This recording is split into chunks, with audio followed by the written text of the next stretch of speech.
Ladies and gentlemen, Acting Secretary of Defense, Patrick M. Shanahan.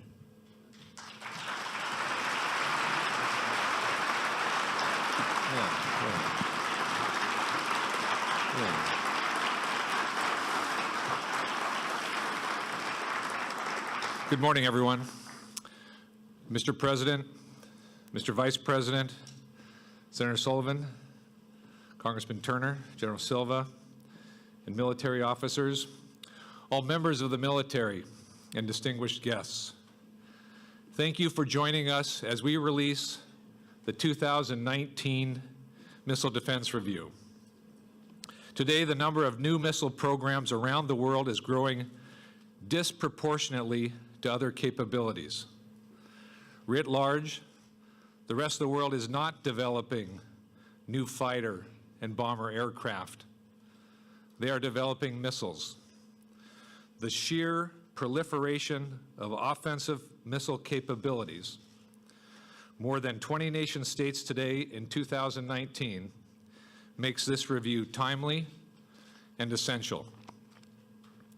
Aligned with President Trump's national security strategy and nested within the National Defense Strategy and in lockstep with the Nuclear Posture Review, this threat-driven review is the latest tile in our broader national security mosaic, and we are moving out on it. America's competitors, including China and Russia, are increasing their existing missile system capabilities, adding new and sophisticated missiles to their arsenals, including hypersonic missiles and advanced cruise missiles, and integrating these more effectively into their political intimidation, anti-access, area denial efforts, and war planning. While we are forging a new path to peace on the Korean Peninsula, North Korea's missiles remain a significant concern. So do Iran's. Make no mistake, our current defense capabilities are effective for their purpose, and our competitors know it. Frustrated by our mid-course defenses, they are aggressively pursuing new technologies to circumvent today's systems. These new technologies produce new threats, and these threats are harder to see, harder to track, and harder to defeat. To our competitors, we see what you are doing, and we're taking action. The Missile Defense Review calls for necessary investment to maintain our ground and sea-based missile defenses. From more interceptors to new kill vehicles, to improved coverage of priority regions like the Indo-Pacific. At the same time, we are focused on new capabilities for new threats. This includes hypersonics, space-based sensors, and directed energy for boost phase missile intercept. It includes a policy shift towards greater integration of offensive and defensive capabilities, because missile defense necessarily includes missile offense. For decades, the U.S. led the world in hypersonics research and deliberately chose not to weaponize these systems. China and Russia have chosen differently. Our nation does not seek adversaries, but we will not ignore them either. We refuse to be bound by geography. Our new space-based sensor layer will give us persistent, timely, global awareness. These capabilities will remove adversaries' ability to coerce us or our allies and partners. Congress has wisely mandated just such a capability. Rest assured you will see this priority reflected in our upcoming budget request. We are not interested in keeping pace with the emerging threats. We want to outpace them.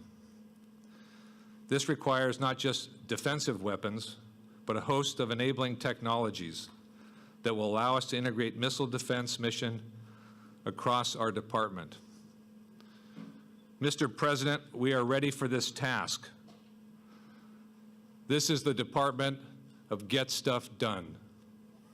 From the Missile Defense Agency to the Space Force and across the Joint Force, we're all a part of the missile defense mission now.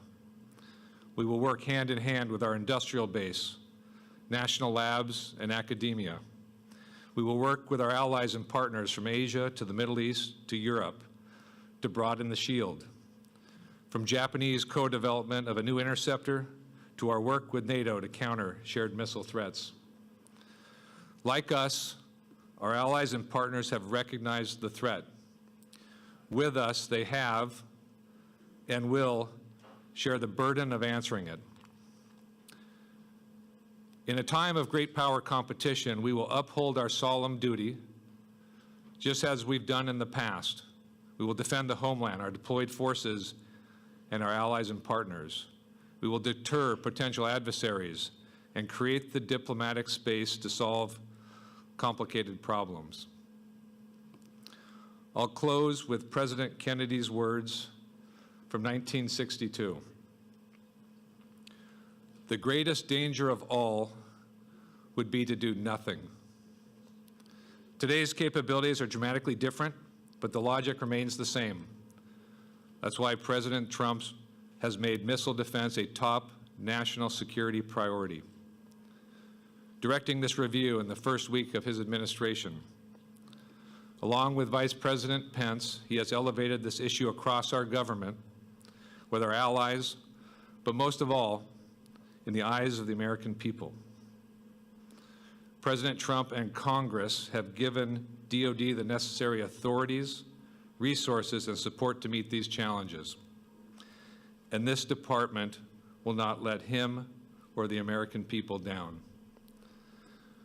Now it is my privilege to introduce Vice President Pence.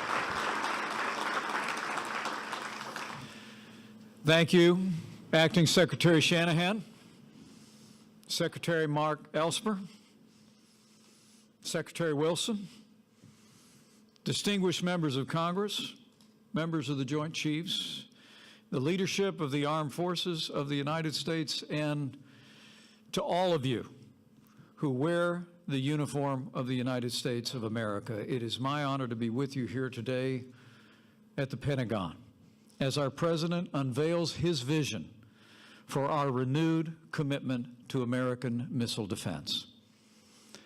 As Commander-in-Chief, President Trump has no higher priority than the safety and security of the American people. And it's frankly the greatest honor of my life to serve as Vice President to a President who cares so deeply about the men and women of our armed forces and their families. Today, along with all of you, our hearts and our prayers are with the families of the fallen American heroes who were lost in Syria yesterday, as well as those service members who were wounded. We honor their service, and we will honor the memory of the fallen. And their families and our armed forces should know their sacrifice will only steel our resolve that as we begin to bring our troops home, we will do so in a way that ensures that the remnants of ISIS will never be able to reestablish their evil and murderous caliphate.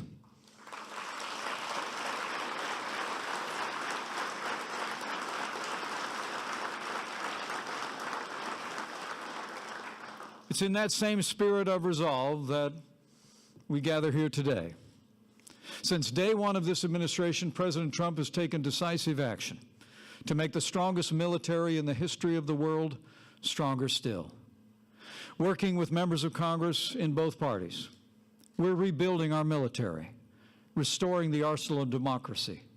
And last year, President Trump signed the largest investment in our national defense since the days of Ronald Reagan, including the largest military pay raise in nearly a decade.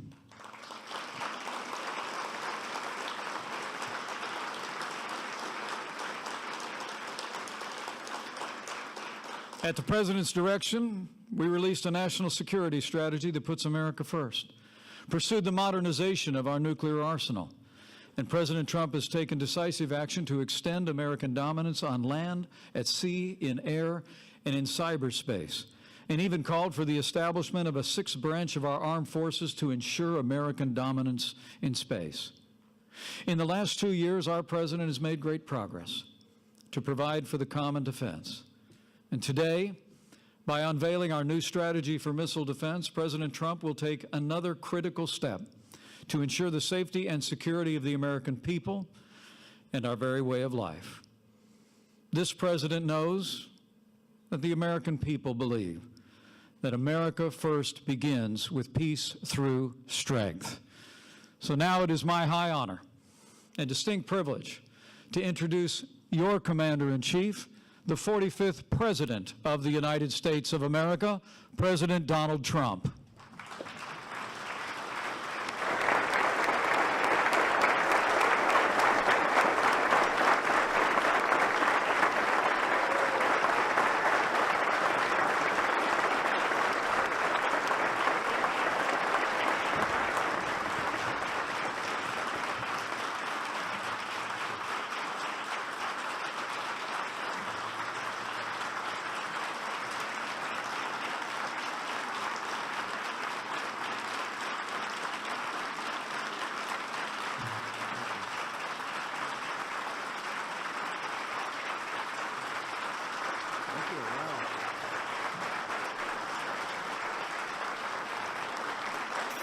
Well, that's really nice. Thank you. You're only doing that because I gave you the greatest and biggest budget in our history. And I've now done it 2 times. And I hate to tell the rest of the world, but I'm about to do it 3 times. So that's the only reason you gave me such a nice welcome. Thank you very much. And thank you to Vice President Pence for that wonderful introduction. It's an honor to be at the Pentagon with so many distinguished military leaders, and I especially want to recognize our acting Defense Secretary, Patrick Shanahan. He's been fantastic, wherever you may be, Patrick. Thank you. Thank you. We were talking just as I came on. I said, Pat, I have to go now. We're talking defense, and we're also talking offense. You know, we can't forget offense either, can we? We have the finest weapons in the world, and we're ordering the finest weapons in the world that you can be sure of. We're here to present the results of my administration's missile defense review. Our goal is simple: to ensure that we can detect and destroy any missile launched against the United States anywhere, anytime, any place. As we all know, the best way to keep America safe is to keep America strong, and that's what we're doing, stronger than ever.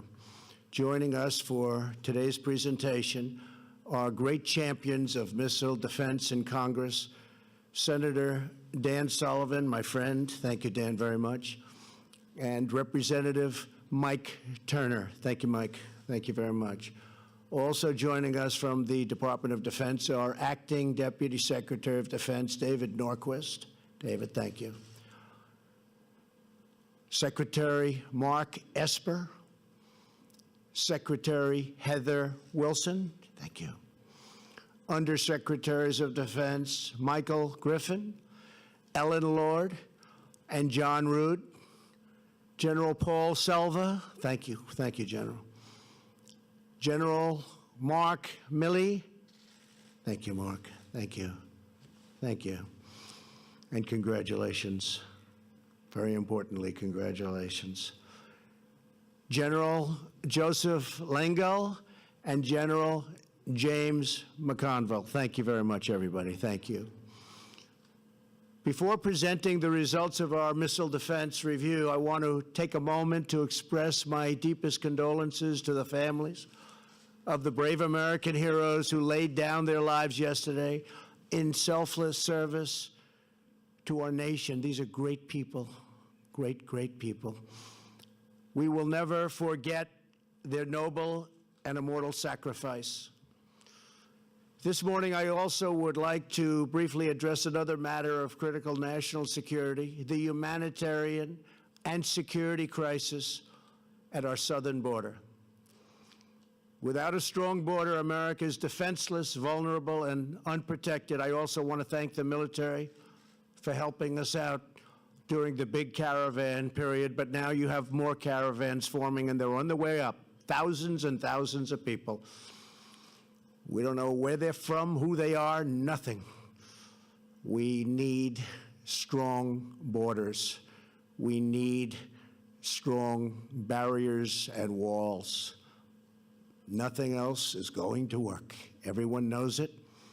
Everybody's saying it now. It's just a question of time. This should have been done many years ago. It should have been done by really by other presidents. And it wasn't.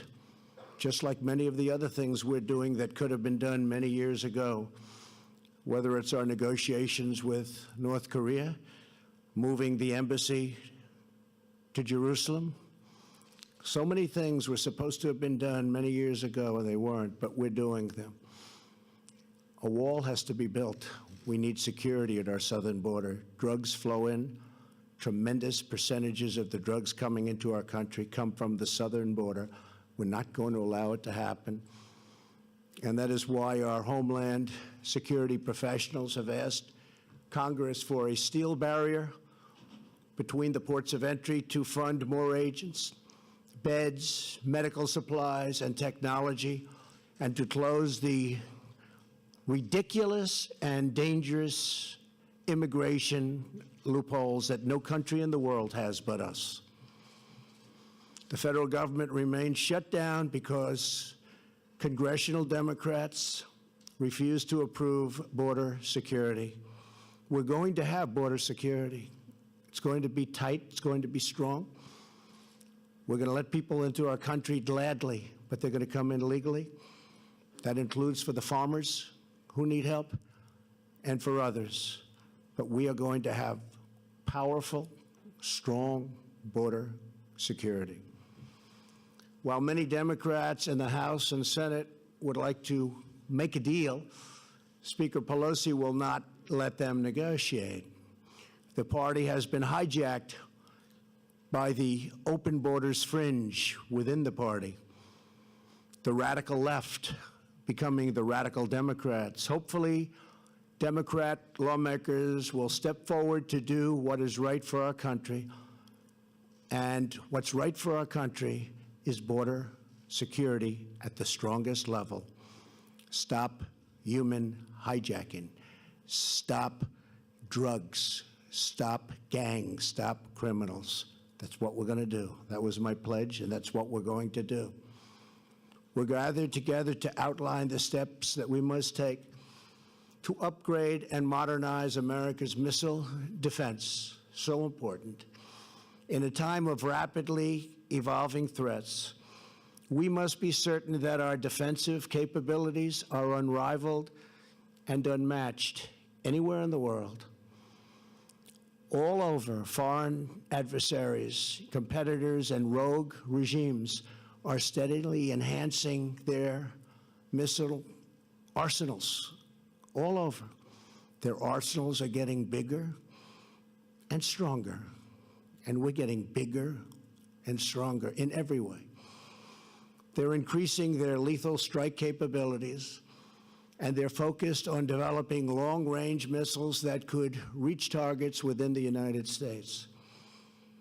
As president, my first duty is the defense of our country. First duty, the defense of our country. And defense has many different definitions and covers a lot of territory. I will accept nothing less for our nation than the most effective, cutting-edge missile defense systems. We have the best anywhere in the world. It's not even close. Our new strategy calls for 6 major changes in missile defense policy.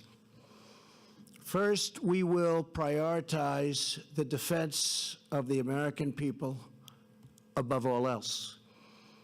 Our review calls for 20 new ground-based interceptors at Fort Greely, Alaska, and new radars and sensors to immediately detect foreign missiles launched against our great nation. We are committed to establishing a missile defense program that can shield every city in the United States, and we will never negotiate away our right to do this.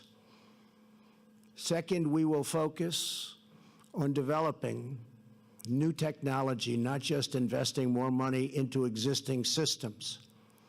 The world is changing, and we're going to change much faster than the rest of the world. This past Tuesday, the Iranian regime tested a space launch vehicle which failed that will provide Iran with critical information, if it didn't fail, that they could use to pursue intercontinental ballistic missile capability, and a capability actually of reaching the United States. We're not going to have that happen.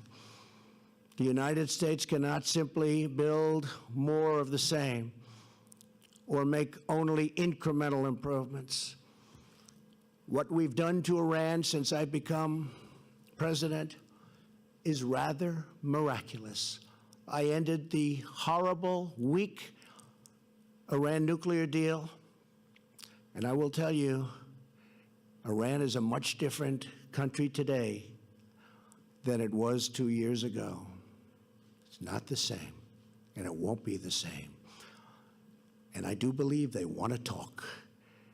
It is not enough to merely keep pace with our adversaries. We must outpace them at every single turn.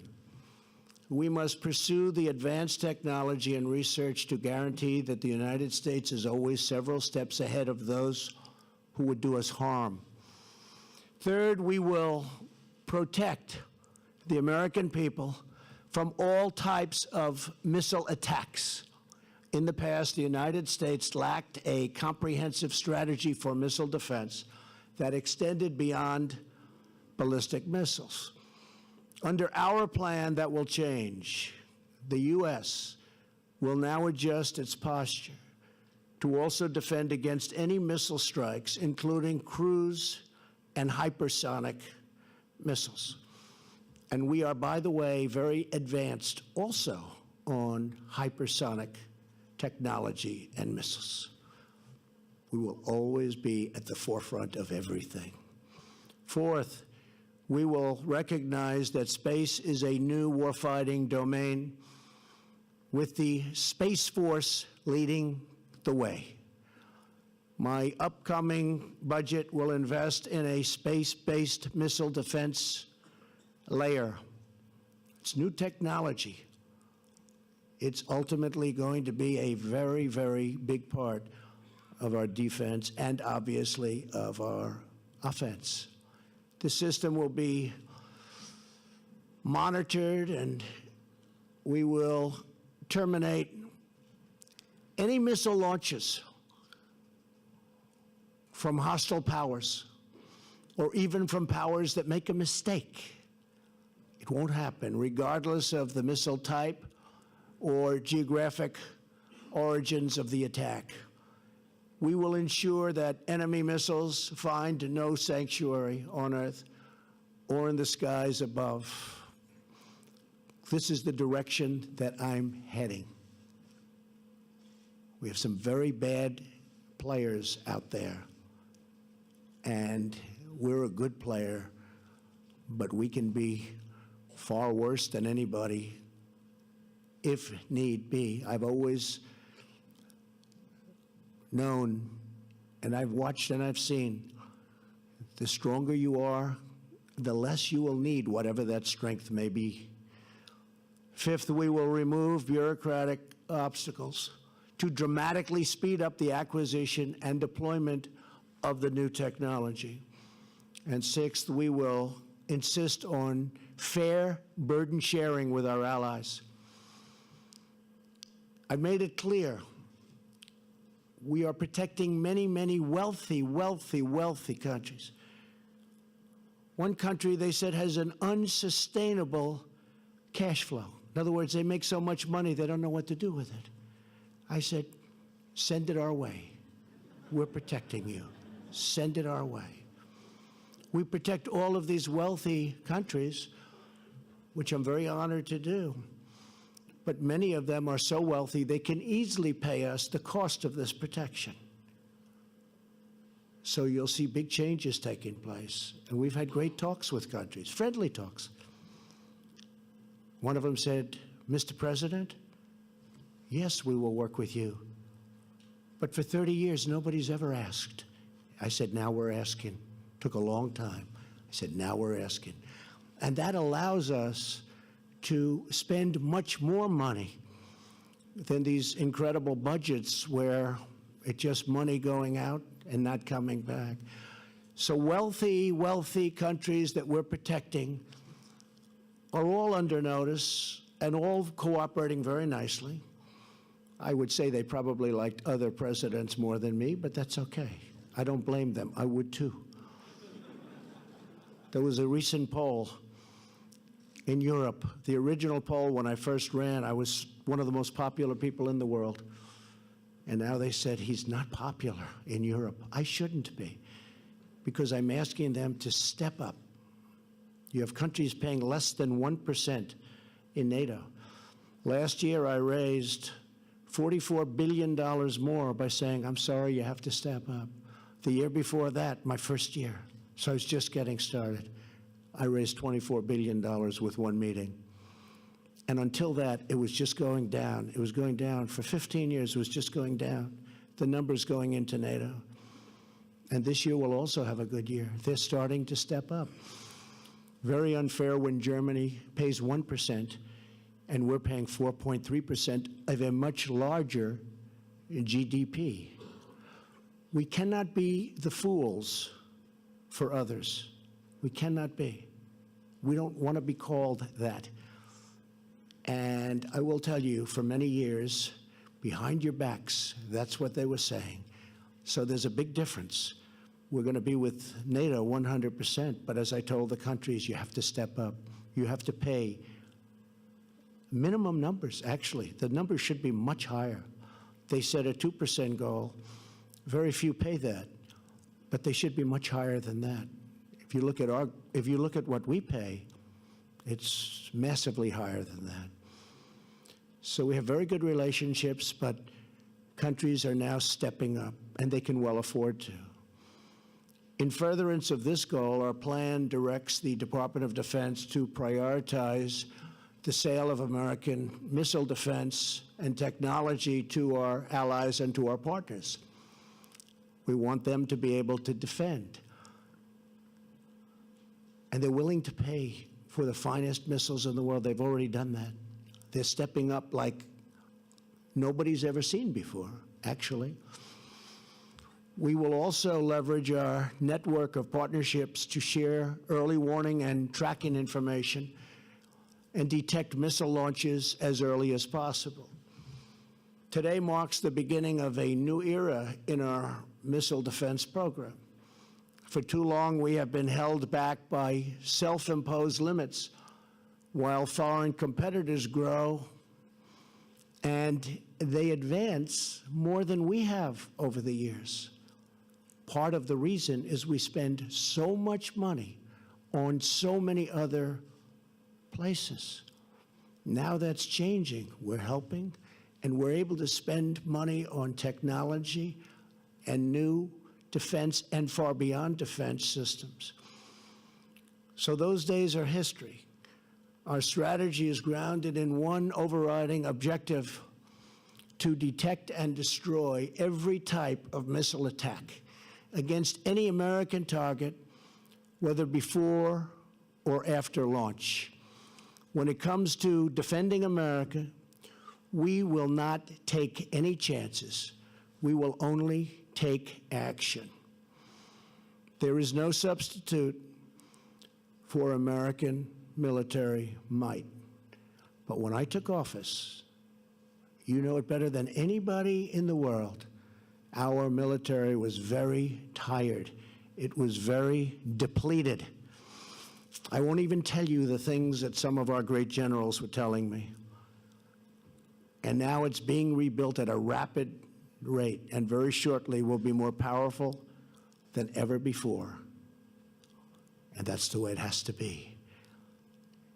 And as I said, the more powerful it is, the less likely it is that we'll ever have to use it. But it will soon be more powerful than ever before. Today, we reaffirm that a strong America remains the best way to prevent conflict, promote peace, preserve freedom, and protect our great people. Together, we unite behind a noble mission to shield our country with the greatest missile defense systems anywhere on the face of the earth. I want to thank you again to the men and women of the American Armed Forces, special people. And the citizens of our country know that and acknowledge that, far more so than you would ever know. We have the greatest military at any time soon in the history of the world. I want to just finish by saying I appreciate your service. You're incredible people. God bless you, and God bless America. Thank you very much. Thank you. Thank you. Thank you.